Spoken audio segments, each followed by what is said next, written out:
Tollywood star heroine Samantha ప్రస్తుతం full ఖుషీలో ఉంది. ఆమె నటించిన Citadel honey Bunny web series నెట్టింట అత్యధిక వ్యూస్ సొంతం చేసుకుని టాప్ ప్లేస్లో కొనసాగుతుంది. ఈ వెబ్ సిరీస్ సక్సెస్తో సమంత పార్టీలు చేసుకుంటూ డాన్సులేస్తుంది.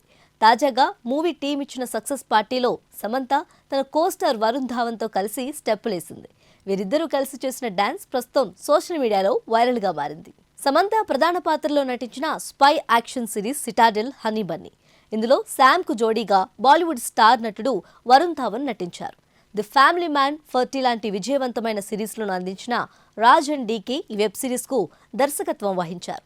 ప్రియాంక చోప్రా నటించిన Bollywood blockbuster web series సిటాడెల్కు రీమేక్గా ఈ సిరీస్ వచ్చింది. ఈ సిరీస్ అమెజాన్ ప్రైమ్ వేదికగా నవంబర్ 7 నుంచి విజయవంతంగా స్ట్రీమింగ్ అవుతుంది.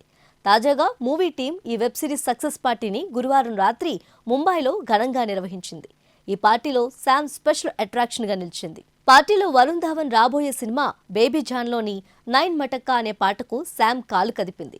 వరుణ్తో కలిసి ఉత్సాహంగా స్టెప్పులేసింది. ఇందుకు సంబంధించిన వీడియో ప్రస్తుతం వైరల్ అవుతుంది. ఈ వీడియో చూసిన వారంతా వీరిద్దరూ ఎనర్జీకి ఫిదా అవుతున్నారు. సెలబ్రిటీలు సైతం ఈ వీడియోను షేర్ చేస్తూ అభినందిస్తున్నారు.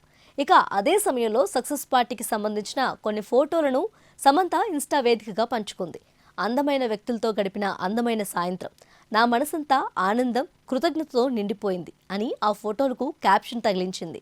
సమంత పోస్ట్కు వరుణ్ ధావన్ ఎప్పటికీ ది బెస్ట్ కోస్టార్ అంటూ రిప్లై ఇచ్చాడు. ప్రస్తుతం అవి కూడా నెట్టింట వైరల్ అవుతున్నాయి. ప్రస్తుతం శామ్ మాజీ భర్త హీరో నాగ చైతన్య మరో తోడు వెతుక్కొని జీవితంలో స్థిరపడుతూ ఉండగా మరి సమంత పరిస్థితి ఏంటని ఎప్పటి నుంచో వార్తలు వస్తున్నాయి.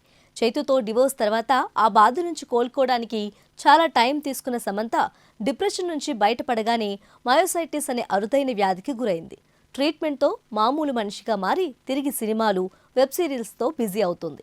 ఇలాంటి పరిస్థితుల్లో నాగ చైతన్య రెండో పెళ్లి విషయం బయటకు రావడంతో శామ్ ఎలా స్పందిస్తారోనని అంతా అనుకున్నారు.